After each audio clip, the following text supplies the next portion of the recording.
Hi there. Welcome to The PrevenTable, the podcast giving you a seat at the table with conversations about the intersection of alcohol, drugs, and mental health in everyday lives. Take a seat and join us. Welcome to The PrevenTable. Thank you for joining us today. Before we get started with our guest, I want to make sure we give a big thanks to Hubbard Radio for allowing us to use their space and their studio and equipment so that we're able to record our conversations and share them with all of our listeners. Today, I am pleased to be joined by a repeat guest who has previously been on the podcast, but I'm thankful they were able to join me again to catch up and see what's happening. Welcome, Luka. Hi, Luka. How are you doing today? Hi, doing well. Thanks for having me. Absolutely. So Luka, you are with SQSH, and I'd like to give a minute for you to be able to tell our listeners about what is SQSH. SQSH is St. Louis Queer Support and Healing, so affectionately shortened to SQSH, SQSH. We are a grassroots nonprofit that focuses on the St. Louis metro area's LGBTQIA community. We build community, we create spaces for healing, empowerment, connection, and ultimately our goal is to create a St. Louis community where LGBTQIA and queer people can live thriving, happy, healthy lives to the fullest. I love that. I love the mission. And how long has SQSH been in existence? SQSH was founded in 2019. Me and my co-founder, Riot, who is a queer trans social worker, we started SQSH in 2019 because we believed in the power of peer support and community healing as an alternative way to provide support to our community. Excellent. And I know that it was around that time, if not before, that, we were able to connect with Prevent+Ed and really look at some of that intersection around LGBTQIA and mental health and substance use, because we know when we're talking about, as you so eloquently described in the work of SQSH, of making communities that are welcoming and safe to all, that when we think about these issues related to mental health and substance use, that none of it exists in isolation. And, as we have continued to talk and partner over the years, work together in some coalition capacity as well, we've only seen that work strengthen, become more necessary than ever.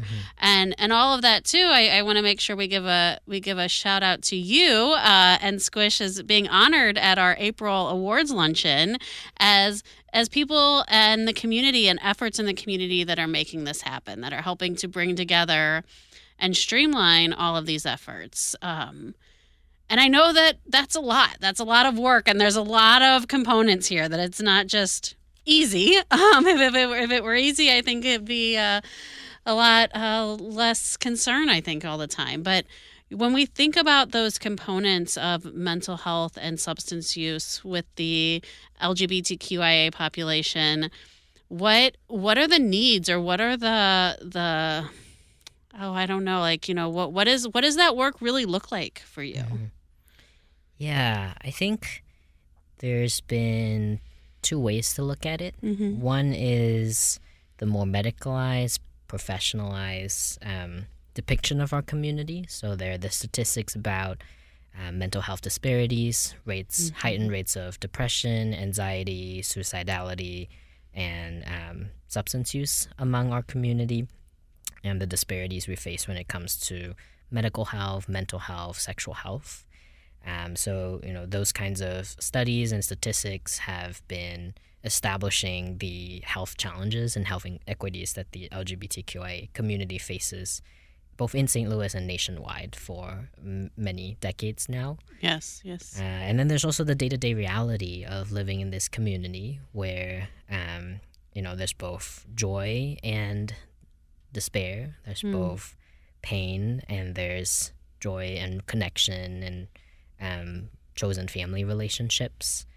I think something that the professionalized or medical statistics don't get to is how I think issues of power and safety are really what's underlying, I think, SQSH's community work with the queer community. When the core question, I think, is when people feel denied in their own agency or unseen around a core part of themselves. What does that do to people? What kind of support do they need to heal to reclaim autonomy and agency in their life?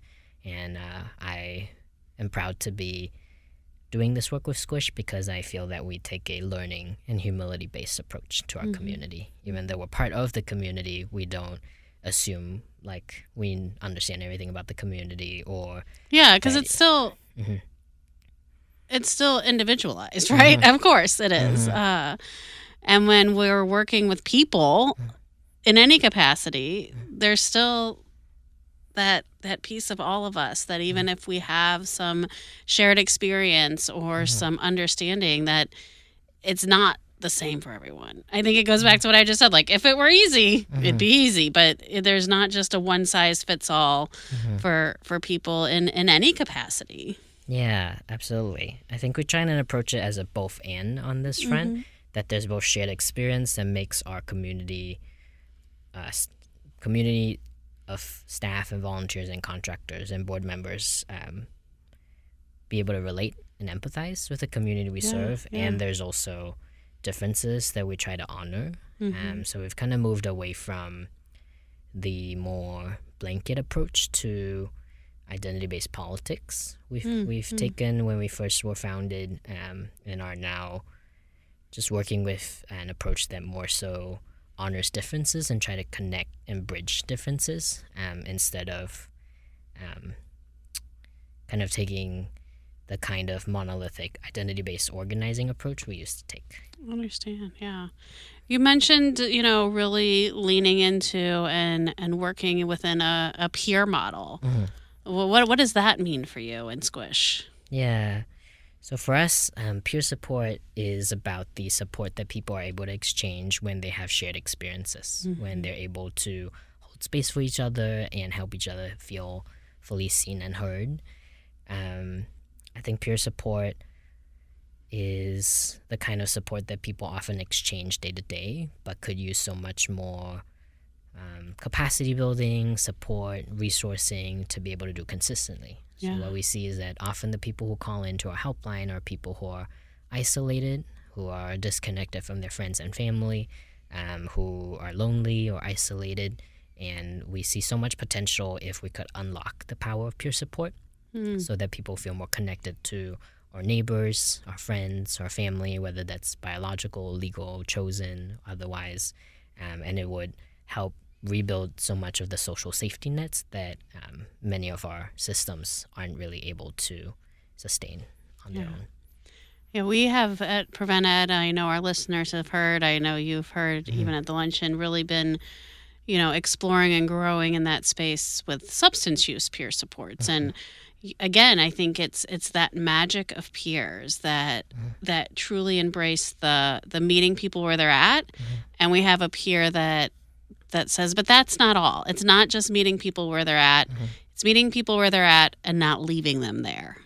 And so, when you're describing the peer model within Squish, I think it's that same approach of having that shared experience and that unconditional support.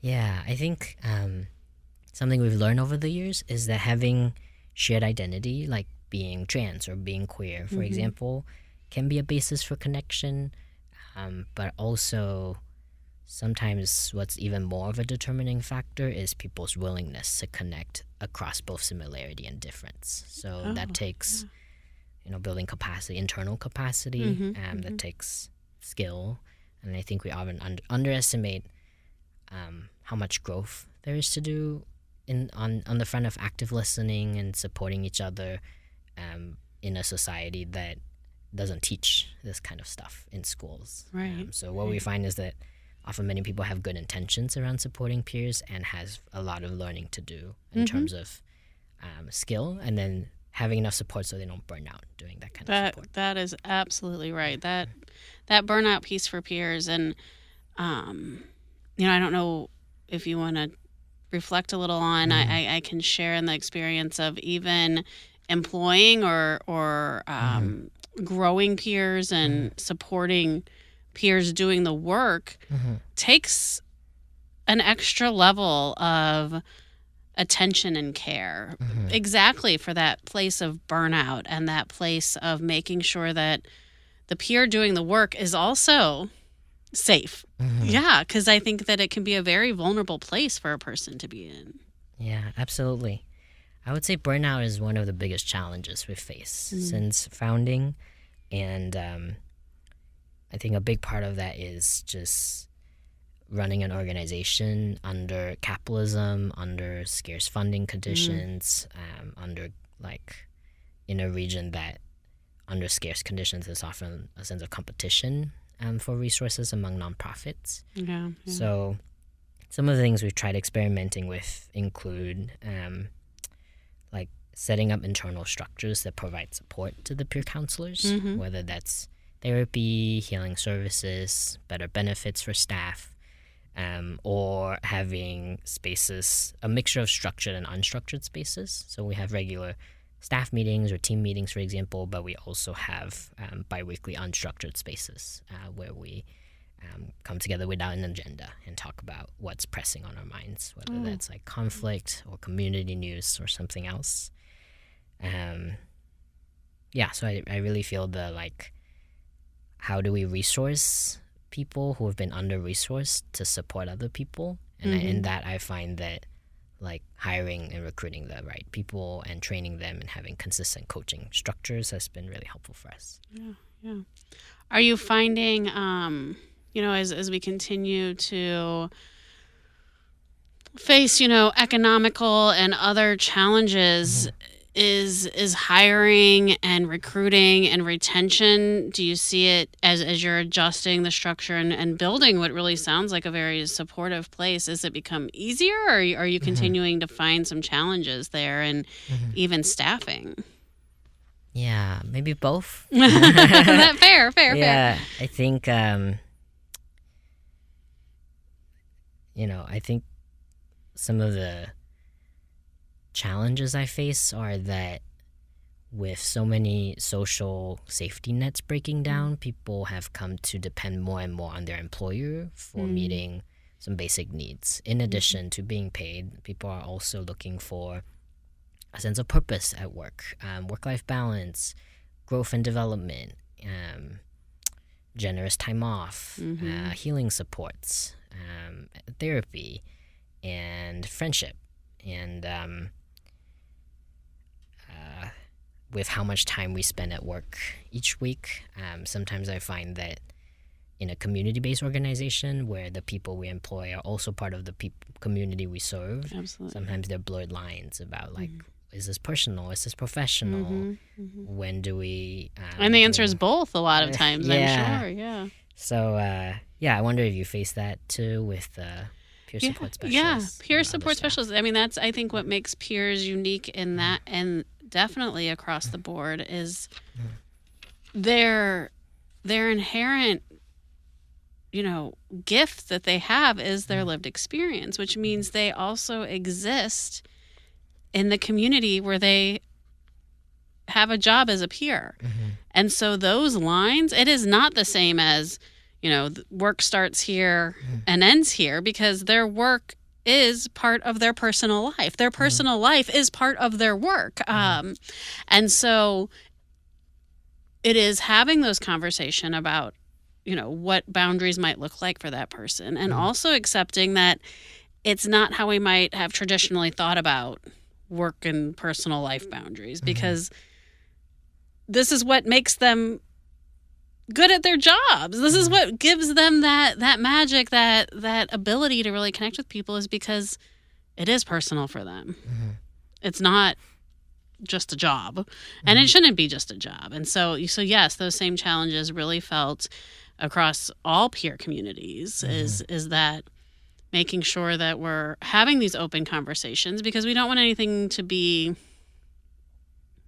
feeling weird, right? We don't want anyone to not be sure where to go, but we have to allow that space to process and know when and how, and accept that there's going to be times when, for other positions or in other ways, there might be different boundaries than there are for peers.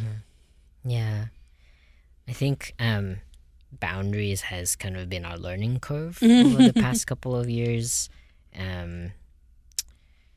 Sometimes I think in the way I've started Squish and the curriculum I've set up for the helpline, that there was not enough of a emphasis on having empowered boundaries. We had a lot of curriculum about how to help someone feel heard, how to validate, normalize, how to help someone safety plan, how to navigate crisis calls. But I'm hoping in the next couple of years that we introduce more of that counterbalancing element into our curriculum around how do we keep ourselves boundaried enough on calls so that we can be clear and firm as well, in addition to being warm.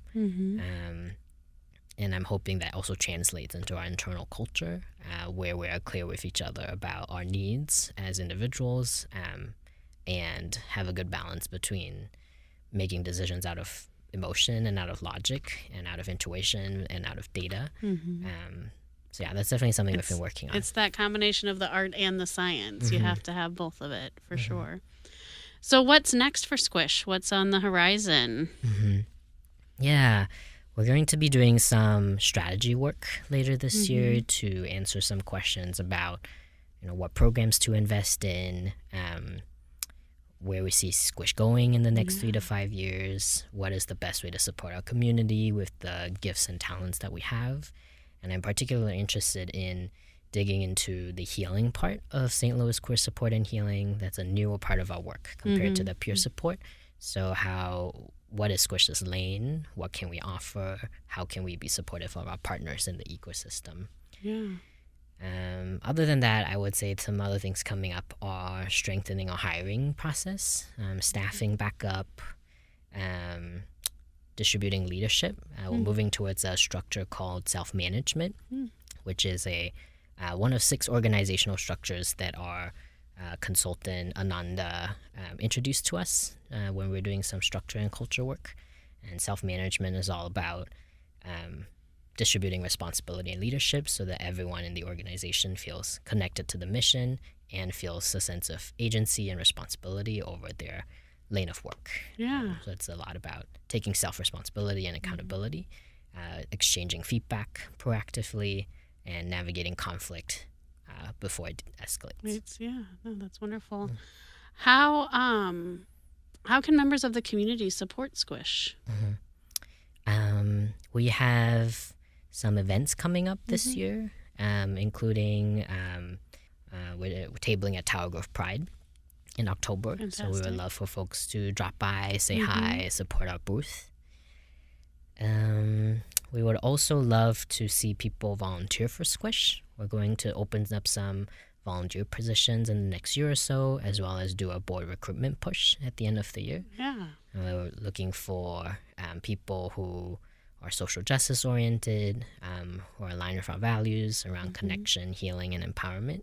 We're excited to be in a self-managing organization and who have areas of expertise that are helpful for governance. So things like organizational financial management, strategy, strategic planning, HR will be really helpful.